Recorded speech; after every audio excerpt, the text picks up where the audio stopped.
வணக்கம். இது 40க்கு 40 வழங்குவது கார்த்திகா. மக்களவை தேர்தலை எதிர்நோக்கியுள்ள தமிழக தொகுதிகளின் கள நிலவரத்தை விறுவிறுப்பாக உங்களுக்கு அளிக்கும் நிகழ்ச்சி. இன்று நாம் பார்க்க போகும் தொகுதி சிதம்பரம். நடராஜர் கோவில் கொண்ட நகரின் சிறப்புகள் பற்றி தற்போது பார்க்கலாம். நாட்டிய கோலத்தில் தில்லை அம்பல நடராஜனை கொண்ட ஊர் சிதம்பரம். அப்பர், சுந்தரர், சம்பந்தர், மாணிக்க வாசகர் என நால்வராலும் தேவார பாடல் பெற்ற தலம் நடராஜர் கோவில்.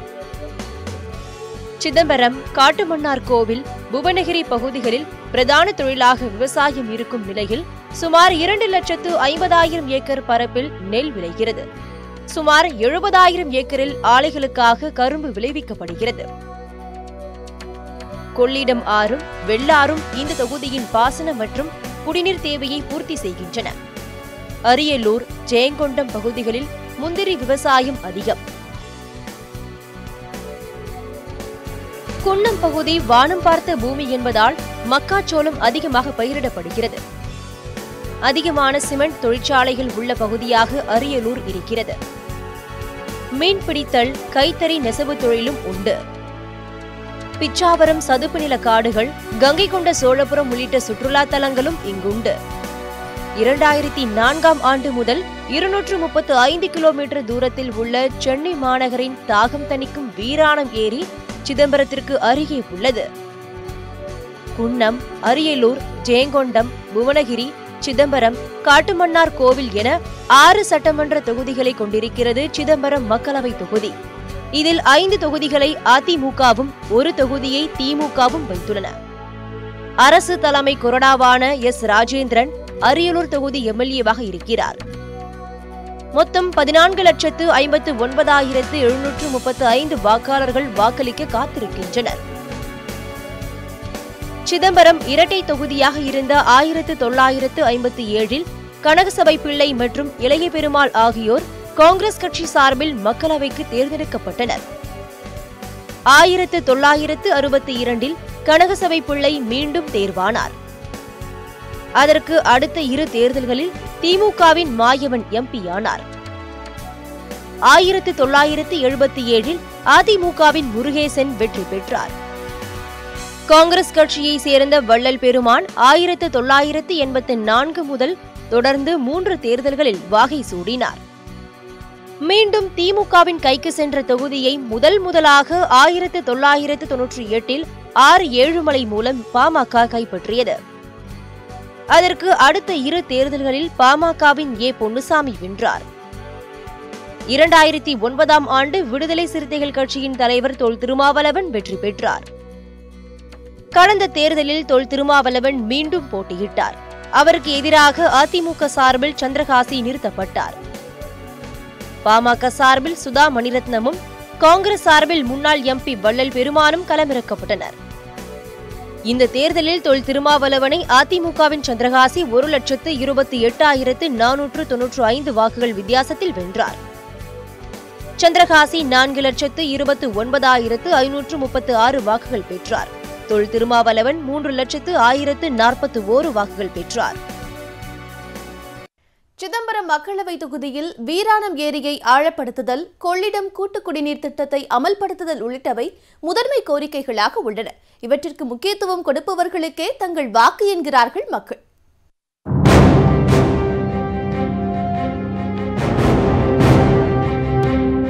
சென்னை மக்களின் தாகம் தணிப்பதில் வீராணம் ஏரி முக்கிய பங்கு வகித்தாலும் பாசனத்திற்கு தண்ணீர் கிடைக்கவில்லை என்று ஏரியின் அருகிலேயே இருக்கும் விவசாயிகள் ஆதங்கப்படுகின்றனர். தஞ்சை பெரிய கோவில் எப்படி சோழர்களோட பெருமையை பேசிகிட்டு இருக்கோ அதுபோல தான் இந்த பரந்துபட்ட வீராண ஏரியும் சோழர்களோட பெருமையை பேசிக்கிட்டு இருக்கு. இந்த ஏரியிலேருந்து சென்னைக்கு ஒரு நாளைக்கு 150 மில்லியன் லிட்டர் தண்ணி போயிட்டுருக்கு. ஆனால் இந்த ஏரிக்கு பக்கத்திலே இருக்க பாசன பரப்புகளுக்கு தண்ணி போகிறதே இல்லை. அதுதான் இந்த பகுதி விவசாயிகளுடைய வேதனையாக இருக்குது. இந்த ஏரி 11ஆம் நூற்றாண்டில் சோழர்களால் வெட்டப்பட்டது. 3 லட்சத்திற்கும் அதிகமான விவசாயிகளையும் அது சார்ந்த தொழிலாளர்களையும் வாழ்வித்துக் கொண்டிருக்கிறது வீராணம் ஏரி. சென்னை மக்களின் குடிநீர் தேவைக்காக குழாய்கள் வழியாக 228 கிலோமீட்டர் தொலைவுக்கு இங்கிருந்து எடுத்துச் செல்லப்படுகிறது. அரசாங்கம் தனது வாக்கு வங்கிக்காக மெட்ராஸ் கொண்டு போகிறதே பிரதான நோக்கமாக இருக்குது. மெட்ராஸுக்கு தண்ணி கொண்டு போகிறது ஒன்றும் தப்பு இல்லை. இந்த ஏரியை ஆழப்படுத்தி அகலப்படுத்தி தூர்வாரி முழு கொள்ளளவையை எட்டின பிறகு இங்கே விவசாயத்துக்கு தண்ணி கொடுத்துட்டு மீதி இருக்கிற தண்ணியை மெட்ராஸுக்கு கொண்டு போகிறதுக்கு எங்களுக்கு எந்தவித ஆட்சேபம் இல்லை. நாங்களும் சந்தோஷமாக இருப்போம், மெட்ராஸ்காரங்களும் சந்தோஷமாக இருப்பாங்க. வீராணம் ஏரி மூலம் 18,000 ஏக்கரில் இருபோக விவசாயமும் 1150 ஏக்கரில் குள்ளக்கார் பருவ விவசாயமும் 550 ஏக்கரில் வெற்றிலை விவசாயமும் நடைபெற்றது. ஆனால் தடுப்பணை கட்டப்பட்டு உபரி நீர் முறையாக சேமிக்கப்படாததால் தற்போது ஏரியை சுற்றியுள்ள விவசாயிகள் தண்ணீர் கேட்டு போராட்டம் நடத்தும் நிலைக்கு தள்ளப்பட்டுள்ளனர்.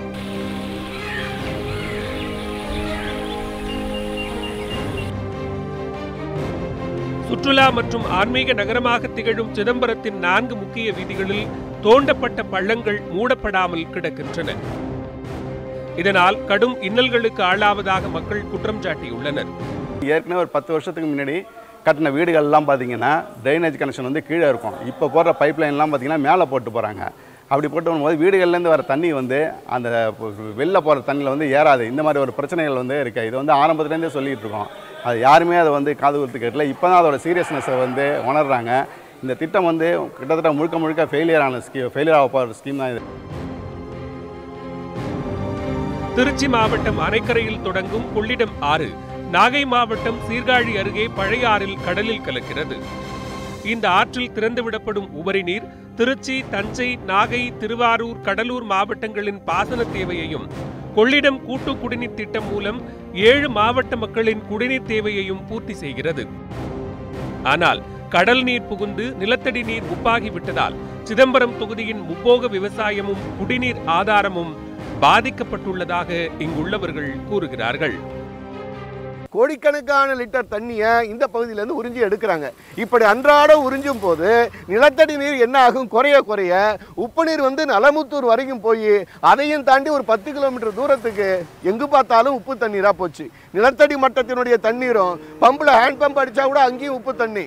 எது எவ்வளவு தூரம் போனாலும் அது உப்பு தண்ணியாக பார்க்குற தண்ணியை ஆடு மாடு கூட குடிக்க முடியும். சிதம்பரத்திலேருந்து 14 கிலோமீட்டர் தொலைவில் இருக்குது சென்னைக்கு குடிதண்ணி கொடுக்கக்கூடிய வீராணம் ஏரி. கொள்ளிடம் ஆற்றோட கரையில் அமைஞ்சிருக்கு சிதம்பரம் தொகுதியோட ஒரு பகுதி. சுற்றி தண்ணி இருந்தாலும் சிதம்பரம் தொகுதியோட பெரிய பிரச்சனை தண்ணி பிரச்சனை. தடையில்லாமல் தண்ணி கிடைக்குது, ஆனால் கிடைக்கிற தண்ணியும் உப்பு தண்ணியாக மாறி இருக்கு. இவ்வளவு தண்ணி இருந்தும் விவசாயத்துக்கு தண்ணியே கிடைக்கல. இந்த பிரச்சனைகள்லாம் எதிரொலிக்கக்கூடிய களமாக மாறி இருக்கு எதிர்வரக்கூடிய நாடாளுமன்ற தேர்தல்.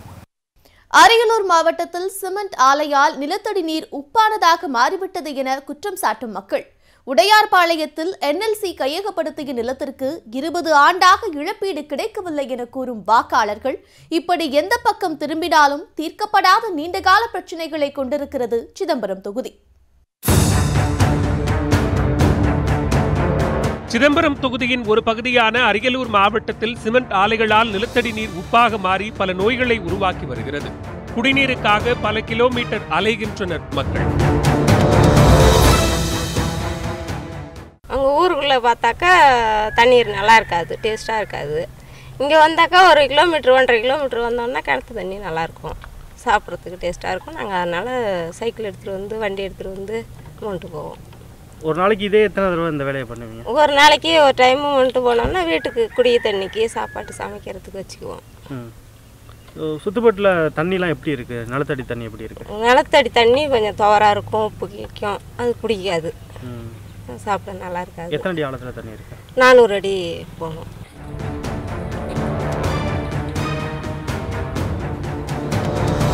சிதம்பரம் தொகுதியின் பிரதான தொழிலான முந்திரி விவசாயத்தின் நிலை மிகவும் மோசமாக உள்ளது என்கின்றனர் விவசாயிகள். எங்களுக்கு வந்து மழை கிடையாது, நிலக்கடை திட்டத்தில் எடுத்துட்டாங்க. திரும்பி அந்த நிலத்தில் விவசாயத்திலும் ஒன்றும் முந்திரி சரியாக காய்க்கல. அடுத்து என்னன்னா வாழ்வாதாரத்துக்கு போயிட்டு ஒரு லோன் எடுக்கணும்னா கூட எங்களுக்கு ஒரு குழந்தைகளுக்கு குழந்தை ஒரு வச்சுருக்கோம்னு வச்சுக்க, அந்த குழந்தைகளுக்கு ஒரு லோன் எடுத்து ஸ்கூல் பிள்ளைங்களை படிக்க வைக்கணும் கூட எங்களுக்கு கிடையாதுங்கிறாங்க. அதே மாதிரி கவர்மெண்ட்டில் எந்த இது கொடுத்தா சலுகை கொடுத்தாலும் சரி எங்களுக்கு இல்லைங்கிறாங்க. ஏன்னு கேட்டால் இது நிலக்கல் அடிபடிச்சு அப்படிங்கிறாங்க. எங்களுக்கு கவர்மெண்ட்டோட ரெக்கார்ட்ஸுக்கு எதுவுமே வர மாட்டேங்குது. உடையார்பாளையம் தாலுகாவில் 20க்கும் மேற்பட்ட கிராமத்தினர் மக்களவைத் தேர்தலை புறக்கணிக்கப் போவதாக அறிவித்துள்ளனர். நெய்வேலி நிலக்கரி நிறுவனத்திற்காக 20 ஆண்டுகளுக்கு முன் கையகப்படுத்தப்பட்ட தங்களின் நிலங்களுக்கு இதுவரை முறையான இழப்பீடு வழங்கவில்லை என்பதே இவர்களின் புறக்கணிப்பிற்கு காரணம். நாங்கள் சொந்த மண்ணினுடைய அகதிகளாக வாழ்ந்துகிட்டு இருக்கோம். எங்களுடைய குறைகள் நிவர்த்தி செய்யவே படலை. ஒன்று. ரெண்டாவது, ஒரு குறிப்பிட்ட திட்டத்துக்காக நிலத்தை கையகப்படுத்தும் பொழுது அது செயல்படுத்த முடியலன்னா மக்கள்கிட்ட திருப்பி ஒப்படைக்கணும் அப்படிங்கிற சட்ட திருத்தம் வந்திருக்கு. அதை நடைமுறைப்படுத்தணும். நடைமுறைப்படுத்தி எங்களுடைய மக்களுக்கு திரும்பவும் நிலப்பட்டாவை வழங்கணும். ஒரு தலைவரும் அவங்கவுங்க ஓட்டு சேர்க்கணும்னு நான் பண்ணுறேன் நீ பண்ணுறேங்கிறாங்க. இந்த நிலக்காரி எடுத்த ஒரு பாடு 4 வீடு ஓட்டு போட்டாச்சு. ஒருத்தரும் ஒன்றும் பண்ணல. இந்த ஜெயலலிதா அம்மா கையெழுத்து போட்டாங்க, நான் முடிச்சு போடுறேன்னாங்க. அந்த அம்மாவை 3 நடம் மெட்ராஸ் போய் பார்த்து கேட்டு வந்தான்னா அம்மா செத்து போனாங்க. முடிவு அறக்கல. இப்போ எடப்பாடி பழனிசாமி நான் பட்டா வாங்கி தரேன், நீ எனக்கு ஓட்டு போடுங்கிறாரு. டிவி பார்க்குறேன் இல்லைங்க. சிதம்பரம் தொகுதியில் பிரச்சனைகளுக்கு குறைவில்லை. ஆனால் ஒவ்வொரு தேர்தலின் போதும் அதை தீர்ப்பதாக வாக்குறுதி அளித்து பின்னர் கண்டுகொள்ளாத மக்கள் பிரதிநிதிகள் மீது நம்பிக்கை இழந்து விட்டதாக கூறுகின்றனர் மக்கள். இந்த தேர்தலாவது பிரச்சனைகளை தீர்த்து வைக்குமா என்று பார்க்கலாம். வேட்பாளர்கள் கையில் மை பூச காத்திருக்கும் வாக்காளர்களால் சிதம்பரம் மக்களின் மனதில் இடம் பிடித்துள்ள கட்சி எந்த கட்சி? அவர்களிடமே கேட்கலாம், வாருங்கள். வணக்கம் தமிழ்நாடு. இன்னொன்று பல்கலைக்கழகம் அரசு ஊழியர்களுக்கு சிபிஎஃப்ல உள்ளவங்க பிஎஃப் கொண்டு வரதுக்காங்க. தேர்தல் அறிக்கை பார்த்தீங்கன்னா காங்கிரஸ் தான், ராகுலோட தேர்தல் அறிக்கை நடைபெறும். அது அவங்க கொடுத்த வாக்குறுதி நிறைவேற்றுவாங்க. இவங்க ஏற்கனவே கொடுத்த வாக்குறுதி பாஜக மோடி எதுவுமே செய்யலை. இன்றைக்கி திராவிட முன்னேற்ற கழகம் தமிழ்நாட்டில் ஆளும்போது இவங்க 8 வருஷமாக ஆண்டுகிட்டு இருக்காங்க. எந்த ஒரு மாற்றமும் கிடையாது. புதிய இப்போ திமுக வந்துச்சுன்னா ஒரு மாற்றம் இருக்கும். ரெண்டுமே இல்லை சார், தமிழ்நாட்டுக்கு ரெண்டுமே எதுவுமே ஒன்றும் பண்ணுறோம். நீட்டுக்கெல்லாம் தூக்கும்னு சொல்லியிருக்கேன் காங்கிரஸ். நீட்டு தூக்கும்னு சொல்லியிருக்காங்க சார், அவங்க தான் சார் கொண்டு வந்தாங்க ஃபஸ்ட்டு. அதே மீத்தேன் திட்டம்லாம் அவங்க தான் கொண்டு வந்தாங்க. அதனால் இது ரெண்டுமே பிரயோஜனம் இல்லாத தான் சார். தமிழ்நாட்டுக்கு எந்த பிரயோஜனம் இல்லை. மக்களை கவர்ற மாதிரி யாரும் செயல்படுறா? டிடிவி தினகரன் கொஞ்சம் செயல்படுறாரு. எப்படி சொல்கிறீங்க? கொஞ்சம் இறங்கி அதை படிச்சிருக்காரு. கமல் படிச்சிருக்காரு, ஸ்டாலின் படிச்சிருக்காரு, சீமான் படிச்சிருக்காரு. அப்படி சொல்ல முடியாது. அடிப்படையிலேருந்து வந்திருக்காங்க இவங்கெல்லாம். இப்போ கமல்லாம் இப்போ தான் வந்திருக்காரு, அடிப்படையிலேருந்து வந்திருக்காரு. டிடிவி தினகரன் எங்கே எம்பியை தான் வரதே பார்க்க முடியலண்ணா. ஓட்டு கேட்கும்போது கருப்பாக வர்றாரு, அடுத்து ரிட்டர் அப்படிங்கும்போது பார்த்தா சிவப்பாக காரில் போகிறாங்க. அவர் தான் இவங்க ஏரியா எம்பிங்கிறாங்க. நாங்கள் நிறைய சிவப்பாக டெய்லி போய் பார்த்துக்கிறோம், கோயிலில் போய் கும்பிட்டு வர மாதிரி தான் பார்த்துக்கிறோம். இதில் பார்த்தீங்கன்னா 10 வருஷம் கிளேஜலாக தான். எம்பியை நான் 2 வாட்டி தான் கண்ணால் பார்த்துருக்கேன்.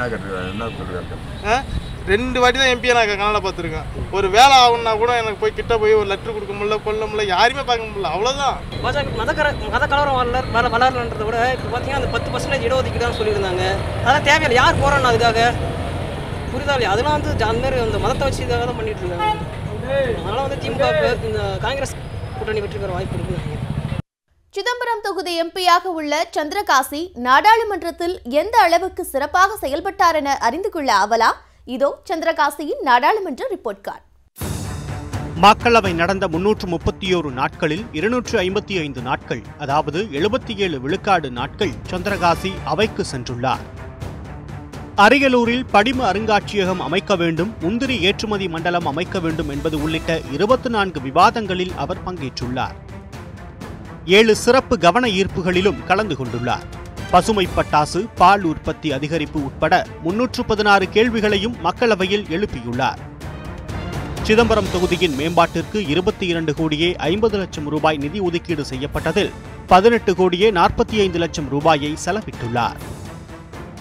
சிதம்பரம் தொகுதியில் கடந்த முறை வெற்றி வாய்ப்பை இழந்த விடுதலை சிறுத்தைகள் கட்சித் தலைவர் தொல் திருமாவளவன் இந்த முறையும் போட்டியிருக்கிறார். அதிமுகவில் தற்போதைய எம்பி சந்திரகாசிக்கு பதிலாக சந்திரசேகர் களமிறக்கப்பட்டுள்ளார். வேட்பாளர்கள் பற்றிய சுருக்கமான அறிமுகம் இதோ. விடுதலை சிறுத்தைகள் கட்சியின் தலைவரான தொல் திருமாவளவன் பெரம்பலூர் மாவட்டம் செந்துறை அருகே உள்ள அங்கனூரை சேர்ந்தவர். MA-BL படித்த இவர் 1982இல் தலித் சிறுத்தைகள் என்ற அமைப்பில் தன்னை இணைத்துக் கொண்டவர். அந்த இயக்கத்தின் தலைவர் மலைச்சாமி இருந்தபோது அதன் பொறுப்பாளராக திருமாவளவன் தேர்ந்தெடுக்கப்பட்டார். 1991இல் அதே அமைப்பு விடுதலை சிறுத்தைகள் என பெயர் மாற்றம் செய்யப்பட்டது.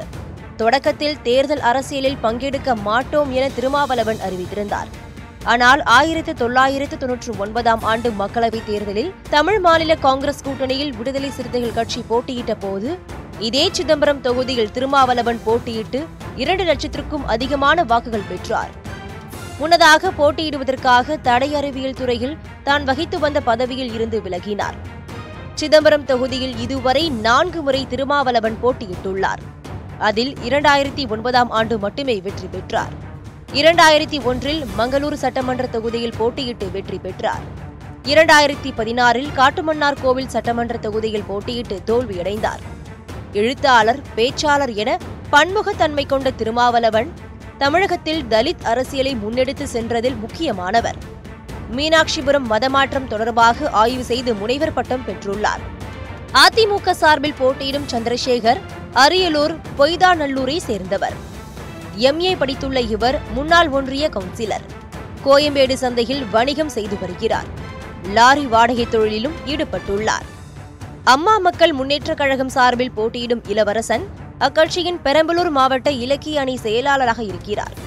வழக்கறிஞரான இவர் பிரின்ஸ் IAS அகாடமி நிறுவனர்.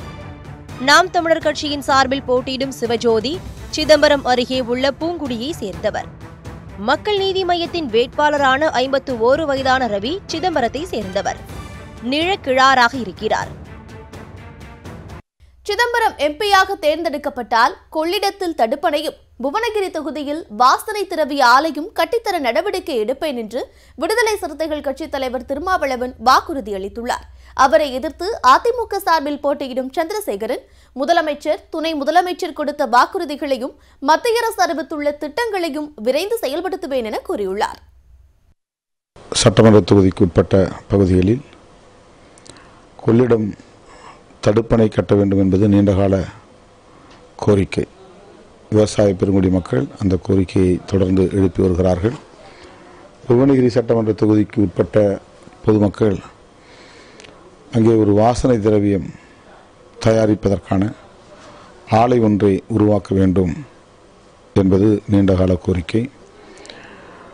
இப்படி ஒவ்வொரு சட்டமன்ற தொகுதிக்கும் வெவ்வேறு வகையான கோரிக்கைகள் உள்ளன.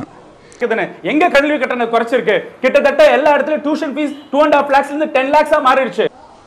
அது நடைமுறைக்கு வராமல் இருக்கிறது. மருத்துவக் கல்லூரி அறிவிக்கப்பட்டும் அது நடைமுறைக்கு வரவில்லை.